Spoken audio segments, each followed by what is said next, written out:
అలా అన్న ఇక్కడ ఉన్నవాడు ఎవడో తెలుసా?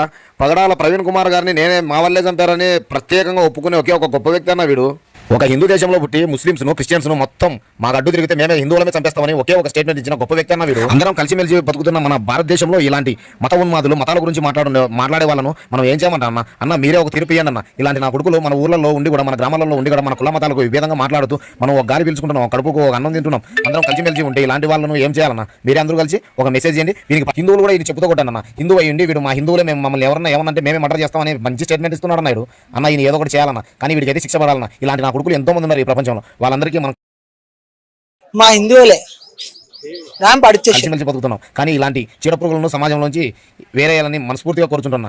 ఏ కులమైనా ఏ మతమైనా పగడాల ప్రవీణ్ గారు ఒక మనిషి అన్న. ఆయన క్రిస్టియన్ అయినప్పటికీ ఆయన చనిపోయారు. మనం కూడా ఆయనకు మనస్ఫూర్తిగా నివాళులు అర్పిస్తున్నాం అన్న. ఒక హిందూ దేశంలో పుట్టి మన హిందూ అయినా ముస్లిం అయినా క్రిస్టియన్ అయినా చనిపోతే మనం ఎంతో గౌరవంగా సాగనంపుతాం, అదేవిధంగా ఎంతో గౌరవంగా కూడా చూస్తాం. కానీ అన్న ఇలాంటి పిల్లనా కొడుకులందరూ లేనిపోని మాటలన్నీ ఆ మాటలని ఈ మాటని కుల మత భేదాలతో ఇక్కడ టీవీలలో యూట్యూబ్లలో ఛానళ్లలో రకరకాలుగా మన కుల మతాలను మీ దేవుడు గొప్ప అంటే మా దేవుడు గొప్ప అంటే మీ దేవుడు గొప్ప అంటే మా దేవుడు ఇట్లా ఎంతోమంది ఉన్నారన్న. ఇలాంటి నా కొడుకులను ఏ రకం చేయాలన్నా ఎవడే కానీ సోషల్ మీడియాలో దేవుళ్ళ గురించి కానీ వాగ్వాదం పెట్టినా కానీ దేవుళ్ళ గురించి కానీ ఏదన్నా నిందలు చేసినా కానీ ఇలాంటి వాళ్ళను డైరెక్ట్ పోలీసు వాళ్ళే వాళ్ళను ఎవరైనా కానీ అన్న వాళ్ళని ఖచ్చితంగా ఎట్లా తిరిగి శిక్షించాలన్నా.